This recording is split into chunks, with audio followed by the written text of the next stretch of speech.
Hello guys, I'm Oliver. Today we're going to talk about B1.1 carbohydrates and lipids. So first, we need to know about carbon. Carbon forms diverse compounds. And all life is based on the atom carbon, and it is because it has 4 valence electrons. So because of this, it can form 4 covalent bonds with other non-metallic atoms. It can form single, double, triple bonds with other carbon atoms. And carbon-carbon bonds are very stable, and it is also the basic framework of many molecules. And the longer that it is, the more covalent bonds you have, which means it will be more stable. They also can be branched, unbranched, or in rings. So these are the reasons why carbon can form so many different compounds. Organic means that it is made of carbon, but some, like these, they're made of carbon too, but they're not organic. Monomers and polymers. So monomers are individual subunits to form long chains called polymers. So many monomers makes a polymer. Yes. Condensation and hydrolysis. So when you are combining two glucose, condensation happens. So basically a hydroxyl group, which is OH, and a hydrogen atom comes out to form water. And then this glycosidic bond is formed, which is two glucose sharing an oxygen. Yes. So hydrolysis is when you break the glucose apart. This is because we need to use individual glucose, so we break them apart. What happens is water is used, so it is broken down into hydroxyl group and hydrogen, and then they will combine they will bond with the glucose, so they will get separated. And these are all called glycosidic bond. This is called glycosidic bond. We're going to talk about 1,4 later. For disaccharides, they are also glycosidic bond. It is like bonds in carbohydrates.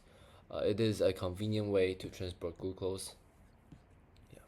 So Carbohydrates is the macromolecule, also the primary energy source in our body. And they naturally form rings in solutions, just like this, made of 3 atoms, 3 elements: carbon, hydrogen, and oxygen in ratio 1 to 2 to 1. And there are two. We need to recognize like pentose and hexose. Pentose is basically 5 carbon and makes a pentagon. Hexose is 6 carbon and makes a hexagon. Glucose is soluble because it is hydrophilic. So the first part is because it is polar. The OH group is the oxygen is partially negative, and you have carbon, hydrogen, which is here. It is partially positive. So you have, and this makes the glucose, makes the glucose polar, so it can be soluble in water. It does not degrade when transported because it is in its ring form, so it is very stable, and also it has like OH groups in the axial regions. It can be oxidized. Oxidized means that when you are breaking down, when chemical reaction is happening, the electrons will be lost, and in this case, electrons are lost to form CO2 and water, which is the solutions in when you are in respiration. So this is how like glucose is the fuel for respiration and makes ATP, which we can use for energy. This is the structure for glucose, we need to know how to number them. Yes. We need to know the examples of three polysaccharides, which is starch, glucose, and cellulose. So first, starch. Starch is alpha glucose. There are two types, amylose and amylopectin. Amylose is unbranched because it is all 1,4 glycosidic bonds, and it is coiled together. 1,4 means that you have another glucose, and the carbon here will bond with the carbon that is in the fourth position. So it is unbranched because it is straight. For amylopectin, which is branched because it has 1,6, so this carbon will bond with here, so it will become branched. And this happens every 23 to 30 glucose units and creates a more 3D structure, more complex 3D structure. And there are also more amylopectin than amylose. Starch is used to store energy in plants. And glucose can affect the osmolarity of cells because if you have glucose, you have higher concentration of solute, so water will come in. And starch solves this problem. It is the same with glycogen. So because starch is a very big molecule, and also that it is insoluble and does not increase the solute concentration. So the water will not come in even if you have lots of starch. So it is the osmotic balance. Yes. For glycogen, there are energy storage in animals and sometimes in fungi, and also in fungi. It is more chemically similar to amylopectin because it is branched. It is even more branched than amylopectin. It is alpha glucose, and its core structure is because of branching, and it makes it more efficient to store carbohydrates. They are mainly in liver and muscle cells because of high metabolic activity. So liver is where you maintain your glucose level, and so if you have glycogen there, and if your glucose level is too low, then it will just be broken down, so it can maintain a level. In muscle cells, you need to contract your muscles to move. Therefore, you need energy. So this is why you have high amount of glycogen in muscle cells.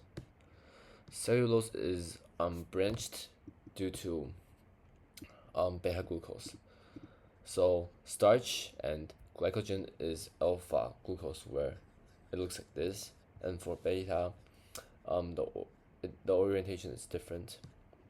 And because of this, when you connect to beta glucose, the units will alternate, so it will be up, down, up, and this makes it straight and cannot curve. There are also 1,4 glycosidic bonds, and because they can't curve, it makes it more stable, and this is how microfibrils are formed. Because they are all parallel to each other, they can cross-link by hydrogen bonding, and this is why it is very strong. And they are present in plants' cell walls to prevent cell bursting, so it is very strong. Humans can break it down because we don't have the enzyme to break down beta glucose. So glycoprotein for cell-to-cell recognition. We already learned about glycoproteins, but for blood cells, basically we have A and B antigens on them. They are glycoproteins, and immune systems will attack foreign cells with other antigens. And for example, group A, you have A antigens, and if you have B antigens, then immune system will find it and it will attack it, and this will cause blood clumping, which is a problem. Yes, and this is also why like the donation system, so blood A can only receive from blood A, AB, blood A and O, because um you have A antigens and O doesn't have any, and blood AB can receive from all of them because they have both group A and group B. Okay, so that is all for carbohydrates.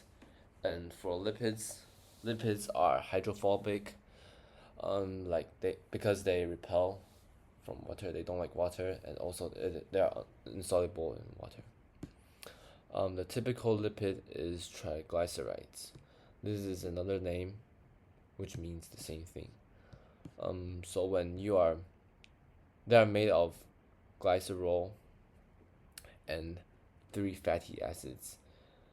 Condensation joins them together, just like the bond in carbohydrates. You have a hydroxyl group and hydrogen, so they will join together and they will produce water. Three reactions will occur separately, and in lipids they are called ester bonds. Glycerol is basically alcohol with three carbons. Yes. For saturated, monosaturated, and polysaturated. So fats are solid at room temperature and oil are liquid. And this is because the type of fatty acids that makes the triglycerides are different. So these are called hydrocarbon chains, and they can be saturated because you have as much hydrogen as possible, meaning that you have no double bonds. So therefore, it will become a straight chain. And if you have high proportion of saturated acid, fatty acid, then it will be solid because they are all compact to each other. And if you have unsaturated, then you have double bonds. And a high proportion of saturated makes the lipid liquid because you create this kink, and it makes the structure more fluid. And also because of this, you have lower melting point because they are less compact to each other, so it is more easily to separate. So for monosaturated, monosaturated means that you have one double bonds, and poly means you have two or more double bonds. The more double bonds you have, the lower the melting point will be. For storage of lipids, plants store their lipids in seeds to store energy. They are mostly unsaturated and is used for germination to grow the plants. Endotherms are animals that rely on metabolic reaction to make heat for constant body temperature. This includes us, humans, and other warm-blooded animals. So we need a constant supply of energy as the form of food for heat. And these lipids are stored in adipocytes, which is a type of fat cells, and as liquid droplets. And then they can be broken down to ATP to use as energy. The function of lipids. So first, it can absorb shocks. So kidneys and other organs which are more vulnerable to shocks have cushioned with fats to protect them. They're a source of metabolic water because like from here, as you can see, if we have hydrolysis reaction, no, if we have hydrolysis condensation, then these water molecules will come out. So if you are breaking down triglycerides, you create water. So this is why you have where are we? You have, it is a source of metabolic water, and it also creates energy, stores energy. Yeah. So insulation, We learned in 1.1, A1.1, water, that lipids in animals, like fats, can do insulation and keep the body warm. Long term of energy storage. So, a gram of lipid is twice the amount of energy as a gram of glycogen, and also you need a medium like water to store carbohydrates because they are hydrophilic, and yeah, you need 2 grams of water for each gram of glycogen. And lipids can be stored in pure form because they are hydrophobic, so it's just by itself. So lipid contributes only at 6 as much to body mass as carbohydrates per unit of energy stored. So if you stored more energy with lipids, you will be lighter, and this is good because animals needs good mobility, so you don't want to be too massive, or it won't be not good. So lipids are not necessarily bad because fats are not necessarily bad because they store energy and takes less mass than carbohydrates. So last, we need to know about nonpolar steroids. The two examples that we need to know are these two. And yes, there are 4 carbon rings, base rings. That's it.